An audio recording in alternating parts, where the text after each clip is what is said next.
बैठ के उसमें टेलीविज़न पे रोड मैप भी है, पॉलिसी भी है, लेकिन ये पब्लिक ये अखबार में इश्तिहार नहीं दिया जा सकता। और उसकी आपको ये क्या ये रोड मैप पॉलिसी नहीं है कि अभी तक डिफ़ॉल्ट नहीं हुआ?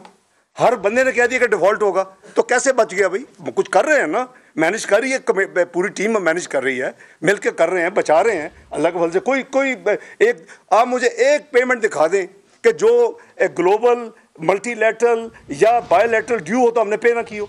हर पेमेंट की है, हर लायबिलिटी पे कर रहे हैं। तो आपने पेट पे पत्थर बांधा हुआ है, अपनी एलसीज जो गैर ज़रूरी है उसको नहीं, स्टेट बैंक उसको प्रायोरिटी में सबसे नीचे रखा हो तो ठीक रखा हुआ है भाई। अगर देखें हमारा जो ये मसला है, हम जो एक्सटर्नल अकाउंट जो है ना, वो मैं जैसे कहा था कि एक हमारा बजट डेफिसिट है, वो मैनेजेबल है, वो ठीक है, चूँकि वो आपकी अपनी करेंसी है।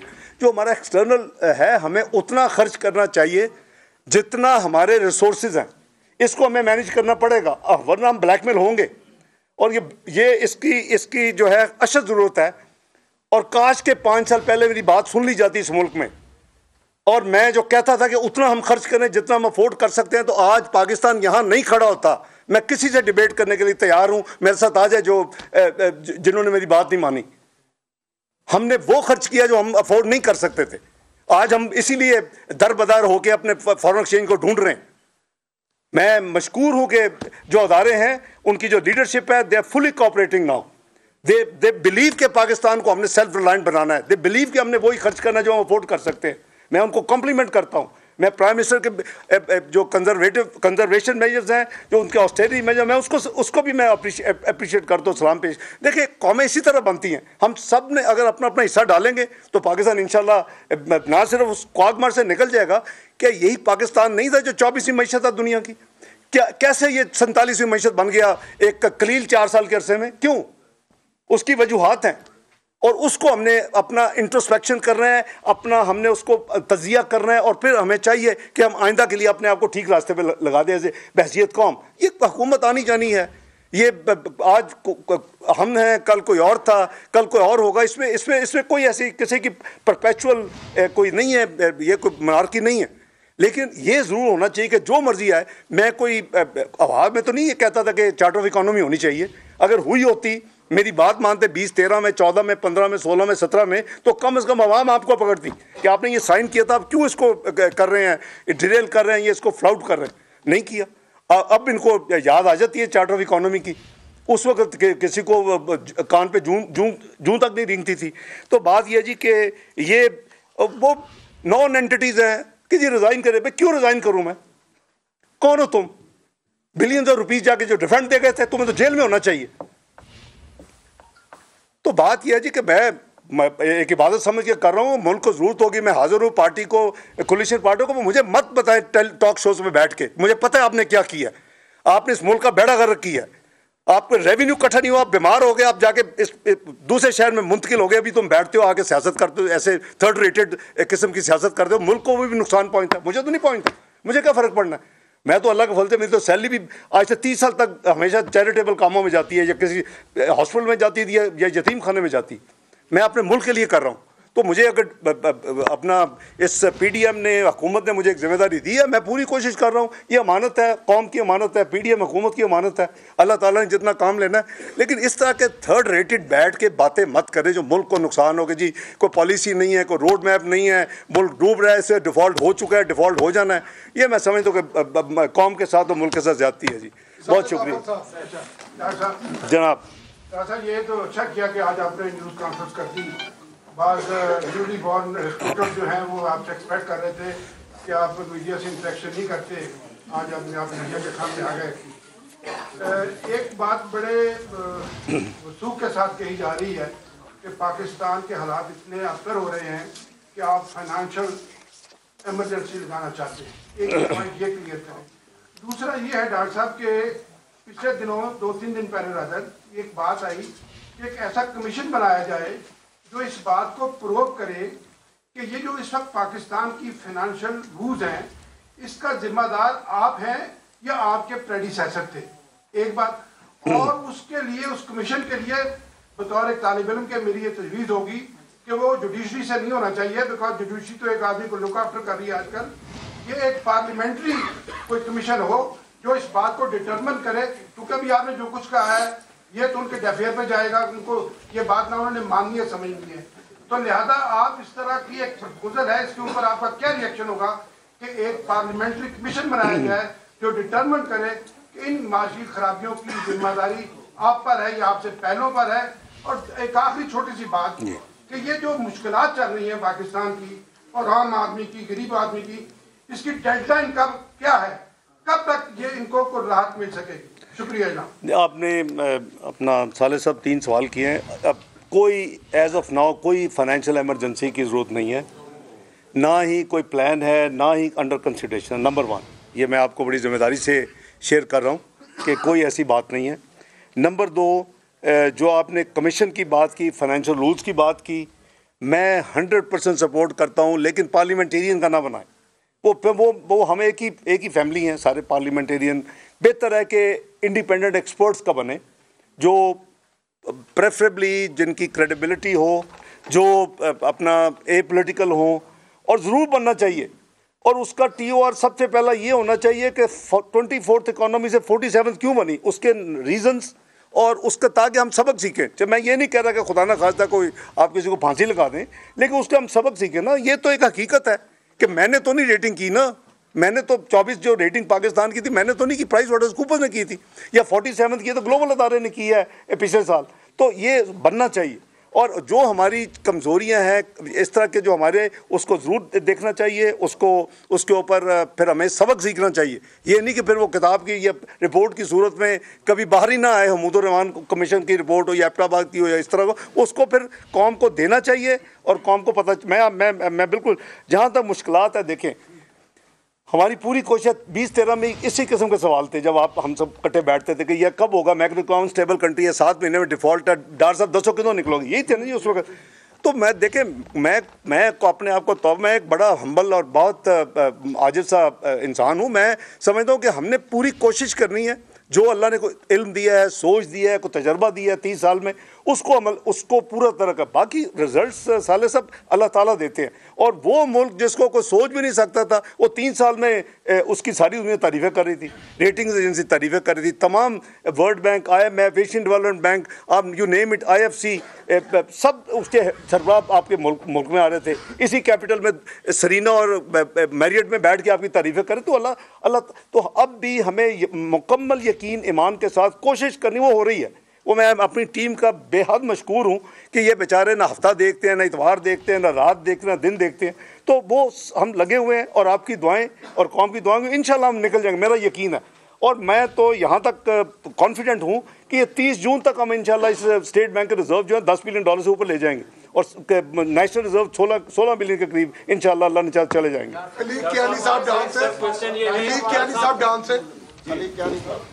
इस पर पूरी कौम की जो नजर है वो IMF के प्रोग्राम के ऊपर है कि आपके जो सारी जो प्रायर एक्शन थे, अगर वो कंप्लीट हो गए, और ये भी बता दें कि वो हो गए या नहीं हुए, उसका क्या स्टेटस है, और कब तक आप स्टाफ लेवल एग्रीमेंट एक्सपेक्ट कर रहे हैं, और बोर्ड की अप्रूवल कब एक्सपेक्ट कर रहे हैं, सारी चीज़ें इसके साथ इस वक्त। जो चीज़ें मेरे पास में कहने से वो बता देता हूँ, जो बाकी है वो आपके उनसे भी दोस्ती, उनसे पूछ लें। तो हमने जितने प्रायर एक्शंस करने थे जी, सो फार अल्हम्दुलिल्लाह हमने पूरे कर दिए। एक नया प्रायर एक्शन इस कम्युनिकेशंस में अरप्ट हुआ था, क्योंकि हमारी माशाल्लाह 4 वर्जन्स हम एक्सचेंज कर चुके हैं आहिस्ता आहिस्ता। ये भी हिस्टोरिक है, तारीख लिखी बन रही है। तो वो भी हमने ECC परसों करके उसको भी कर दिया। और वो जो नेक्स्ट ईयर का जो सर चार्ज वगैरह था ना जी, तो वो भी इंशाल्लाह by circulation within 24 hours मैं एक्सपेक्ट कर रहा हूँ कि कैबिनेट कर देगी। तो हम कोशिश कर रहे हैं जी कि हमारी उससे कोई डिले ना हो। अब मेरे पास नंबर्स नहीं है, जो भी है वो तो छप चुके हैं अखबार में।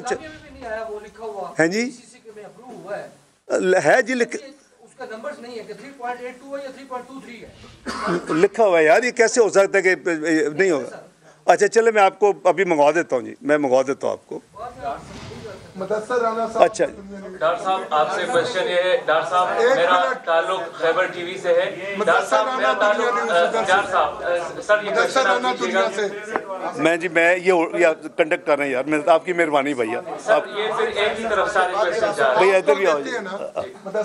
जी जी जी। डॉक्टर साहब, जब आप तशरीफ लाए पाकिस्तान तो उस दिन $20 नीचे आया ना, आपने कहा कि अभी तो मैंने डंडा नहीं घुमाया, लेकिन कल आपने देखा है कि डॉलर तकरीबन 15 से 18 रुपए अचानक से इंक्रीज कर गया। उस वक्त आप एज अ फाइनेंस मिनिस्टर और स्टेट बैंक की कहाँ थी, कुछ नजर नहीं आया। सेकंड सर, ये भी बता दीजिए कि डॉलर की जो स्मगलिंग हो रही है, इसको कंट्रोल करने के लिए, रोकने के लिए आप कोई एजेंसियों के साथ मुशावरत कर रहे हैं, कोई उनको खत लिख रहे हैं कि इसको फौरी तौर पे कंट्रोल?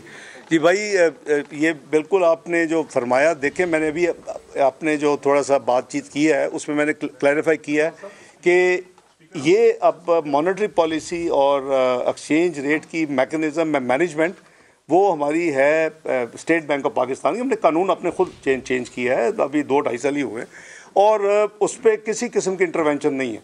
वो जब मैं जहाज़ में बैठा था तो लोगों ने बड़ी मेहरबानी की और ख़ुद ही शुरू हो गए, और वो करते करते 217 पे आ गया। जब मैं वाशिंगटन एनुअल मीटिंग में गया तो पीछे पता नहीं क्या जादू चलाया किसी ने, वो दोबारा रिवर्स शुरू हो गया। कल क्या हुआ है उसका भी मुझे नहीं पता, आज क्या हुआ, आज फिर वो 8-10 रुपये बेहतर हो गया है। तो ये ऑब्वियसली अगर हमने एक रिस्पॉन्सिबिलिटीज़ को एक रीस्ट्रक्चर किया है पिछले चंद सालों में, तो बात वही आ जाएगी कि फिर हमें उसको रिस्पेक्ट भी करना पड़ेगा। तो फिर उसके नतीजे में आपके सामने है जो भी उसके आउटकम है। दूसरा सवाल आपने क्या किया?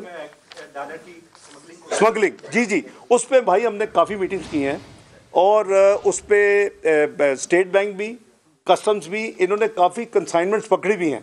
और आपकी इन्फॉर्मेशन बिल्कुल दुरुस्त है कि जहाँ वीट स्मगल होती थी, जहाँ फर्टिलाइज़र स्मगल होता था हमारा इंपोर्टेड, वहाँ अब डॉलर भी स्मगल होते हैं।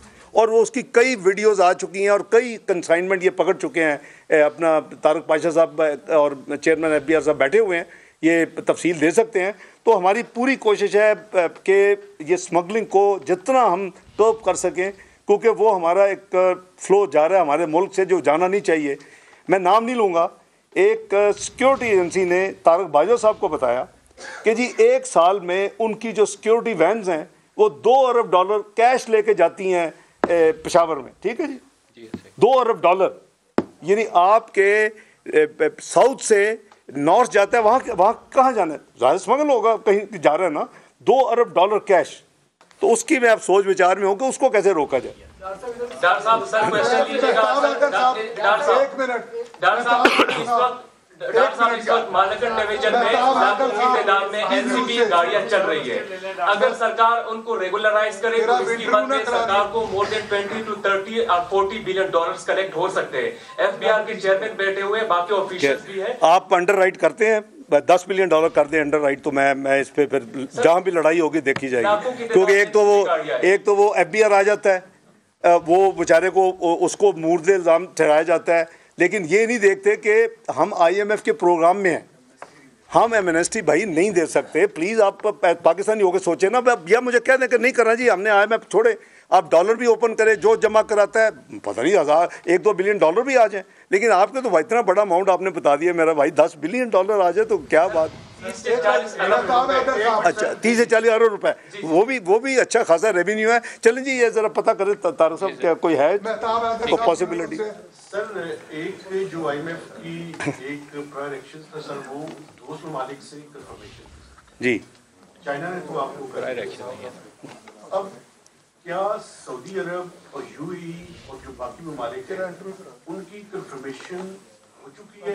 ये मुझे थोड़ा सा बता दें सर। IMF में जाने का मतलब ये होता है कि बैलेंस ऑफ पेमेंट का क्राइसिस है।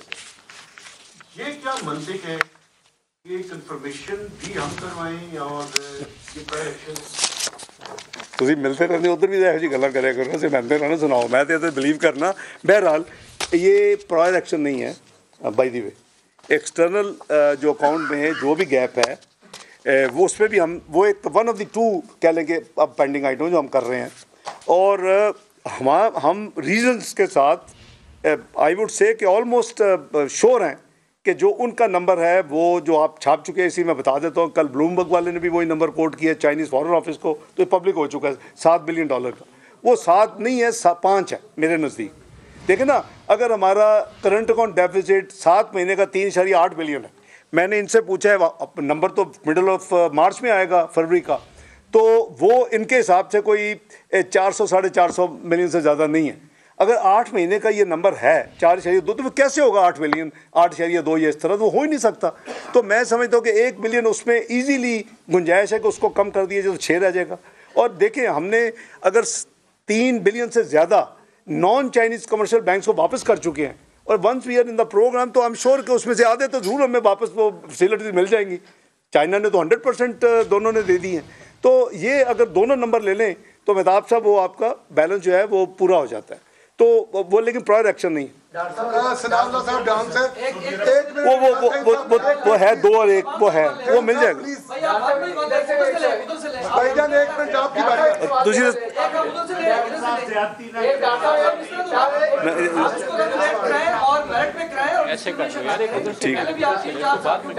रियाज सईद साहब आप फरमाएं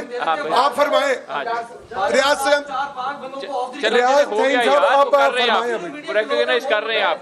सईद साहब आप फरमाएं सवाल फरमाएं। नाराज ना हो यार, रोजे आने वाले और रोजे सर आप सवाल करें, रमजान आने वाला है, कुछ सौदा सब्र कर लो यार।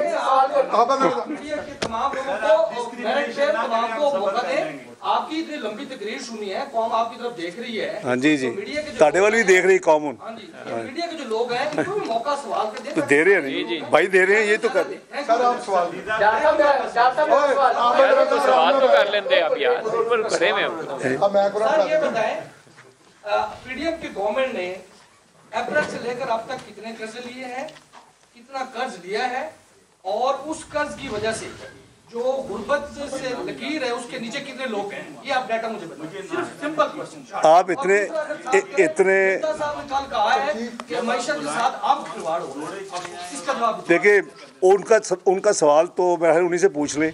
मुझे नहीं मैं जवाब देना मुनासिब नहीं समझता। उन्होंने मेरे नीचे इन्वेस्टमेंट बोर्ड में काम किया हुआ है, मेरे नीचे प्राइवेट में मैंने उनको पौधा लगाया हुआ है, तो इसलिए मैं मुनासिब नहीं है कि मैं को उनके खिलाफ को बात करूँ या जवाब दूँ। हाँ, जो आपने भाई पहली बात की है उसका मैं समझता हूँ कि हमारे जो है ना जी डेट, एक तो हमारी मेन जो रीपेमेंट्स हैं, जाहिर है कि वो तो नया कर्जा लेके पुरानी रीपेमेंट्स होती हैं, लेकिन जो आपका करंट अकाउंट डेफिसिट है वो तो डेफिनेटली आपका जो है, अगर आप मुझे पहले ये सवाल देते मैं एक्चुअली नंबर लेके आता, नंबर मिल सकता है, कोई ऐसी बात नहीं है, and we will provide you the number.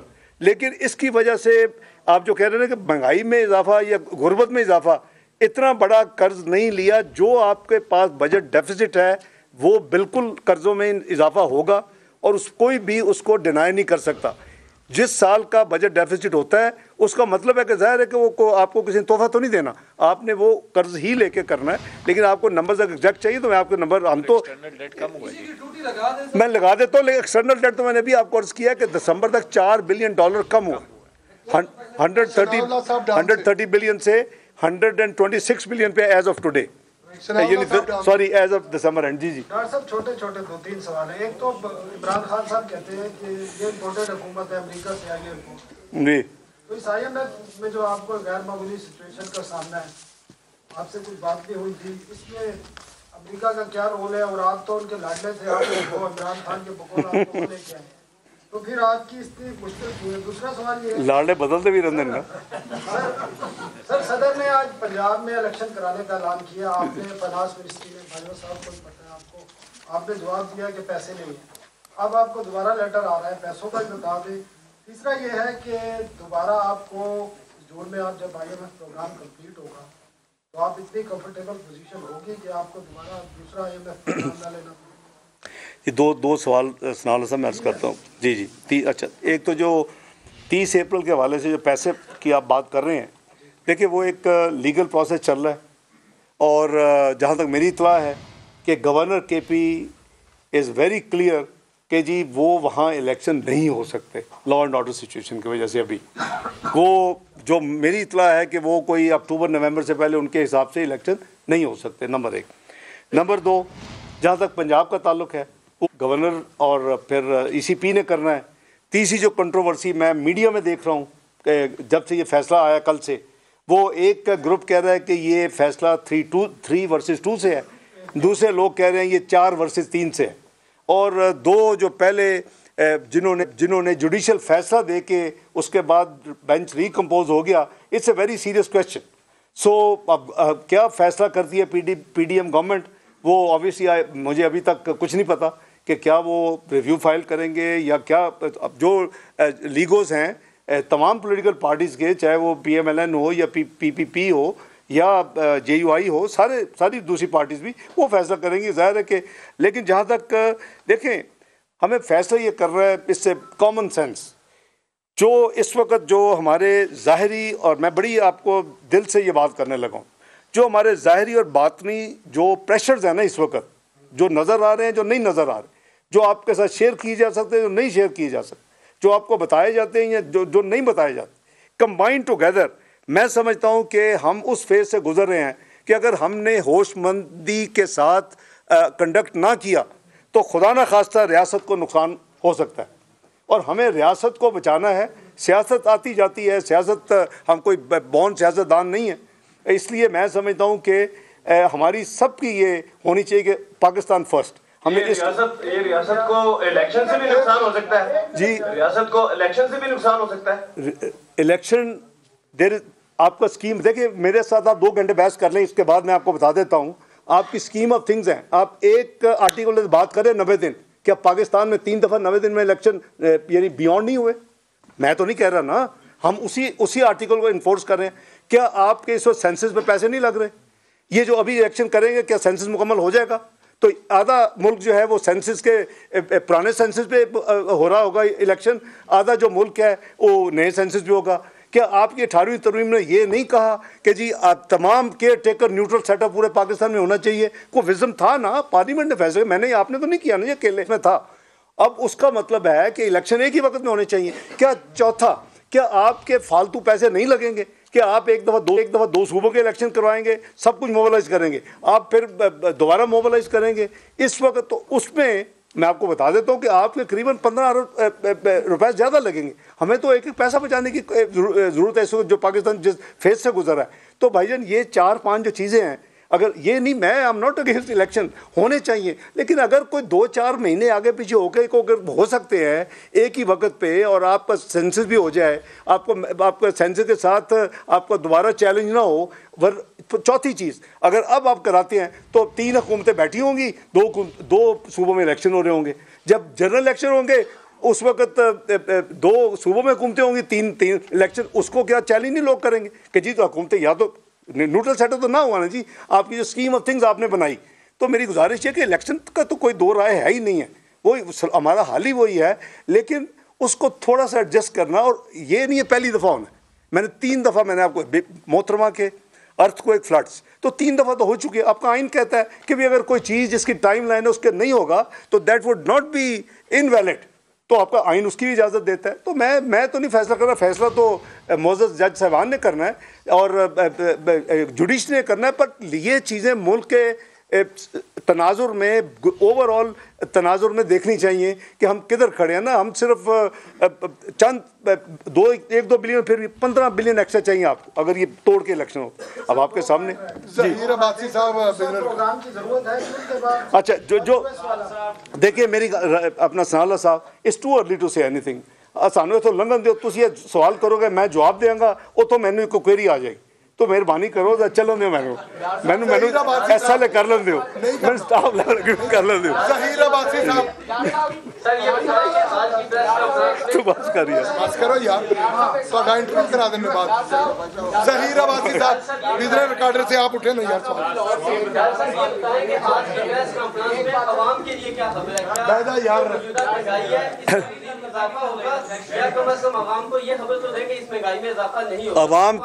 अवाम को ये खबर है कि इंशाल्लाह पाकिस्तान डिफ़ॉल्ट नहीं करेगा।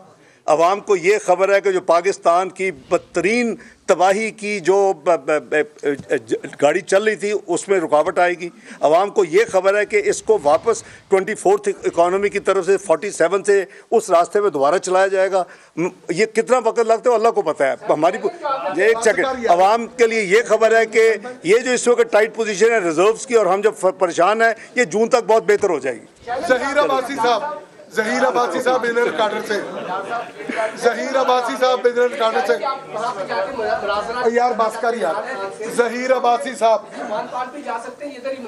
नहीं न्यूट्रल जगह पे होगा ना, ताकि कोई लोग भी देखे होते जाके की करना है, वो वक्त गुजर चुके जो तो मेरी दासी। डॉक्टर साहब ये बताइएगा कि इस वक्त जो डिप्रिसिएशन होगी, क्या आप हमें बताना पसंद करेंगे कि इसकी वजह से जो हमारे डेट में कितना इंक्रीज हुआ? दूसरा एक चीज और भी हो रहा है कि जब से आप अक्टूबर से आए हैं, आपके इन एक्शन की वजह से बहुत सारे पॉलिसी मेजर ने इस वक्त जो कौम खमियाजा भुगत रही है वो उनकी वजह से भुगत रही है, आप इस पर क्या कहेंगे? और तीसरी बात हर चीज पे इमरान खान या PTI को ब्लेम करते हैं, उन्होंने जो कुछ चीजें की थी, रिवर्स की थी, वो मार्च में की थी, जबकि आप 9 अप्रैल को आ गए थे, आप उसको रिवर्ट कर लेते। तो आज कितना अर्सा तक हमें ये बता दें कि ये इन चीज़ों की एक्विजिशन उन्हीं को देते रहेंगे, आप भी कोई जिम्मेदारी लेंगे या नहीं? ठीक, देखिए एक तो यह है कि कोई इनेक्शन हमारे पार्ट में नहीं है, लेकिन you can not dictate global अदारों को वो कब आएँ। मैं मिडल अक्टूबर गया था, invited the end of October to come and review, लेकिन you can't dictate, they are all independent, वो अपना मर्जी से फैसला करते हैं। तो मुझे आप इन एक्शन का ब्लेम ना दें। I never have been weak in taking actions, अल्लाह के फल से, लेकिन मैं उसकी तशहीर नहीं करता। मैं बुला के लोगों को बताता नहीं कि मैंने यही एक्शन लिए हैं। अगर आज ना लिए होते तो आज पता नहीं आपके हालत में होते, वो जो एक विश लिस्ट थी कि डिफ़ॉल्ट हो जाए, शायद डिफ़ॉल्ट हो चुका होता। तो इसलिए आप ज़रा मेहरबानी करके ज़रा सही सवाल करें मेरे भाई। इसमें अल्लाह के फल से या तो मुझे गिरवाएं फलां इन एक्शन है। आपने कहा कि 9 अप्रैल को आए थे, मैं तो एंड ऑफ सितंबर पे हूँ, लेकिन मैंने कोई ऐसी चीज़ नहीं देखी जो एज ए हुकूमत PDM ने जो एक्शन लेना चाहिए था नहीं लिया। उन्होंने जो भी एक्शन लेने चाहिए थे लिए, उन्होंने जो भी कहा, तो ब्लेम गेम नहीं है, ये हकायक हैं। हकायक को अगर आप कंपेयर करते हो ब्लेम गेम पे आते हैं, तो I think you are just being impressed और influenced by the cult thinking. I think we have to be honest and fair. Next सवाल जी, नेक्स्ट सवाल। शहबाज राना साहब, शहबाज राना साहब, भाई इस तरह तो नहीं ना, बाकी सवालों का तो जवाब देना, दे दिया मैंने सवाल। भाई वो तो बताएं, आज आपने अप्रैल में आके वो रिवर्ट क्यों नहीं की थी, जो एक्शन उन्होंने लिए थे उसको क्यों नहीं किए थे आपने? आप मुझे किस पता नहीं, मैं आप उनसे पूछे जो अप्रैल से सितंबर तक जो जिम्मेदार थे, मैं तो उसका जवाब नहीं दे सकता ना भैया। डिप्रिसिएशन जो है, देखिए जो कल हुआ है, एक सेकंड, जो कल हुआ है भाई, जो कल डिप्रिसिएशन हुई है और जो आज इम्प्रूवमेंट हुई है, अभी क्लोज होने दिन, वो रुपए ज़रबे आप अपना $126 अरब या ज़रब दे दें। इतने इंटेलिजेंट है, आपको पता चल जाएगा कितना डेट हुआ। हाँ, जो भी है, मैं तो भाई को कह रहा हूँ कि 220 से आगे की बात करो, जब आप आए थे भाई 245 था। ये आप देखें ना, आप ये शो कर रहे हैं कि न्यूज़ कॉन्फ्रेंस कर रहे थे।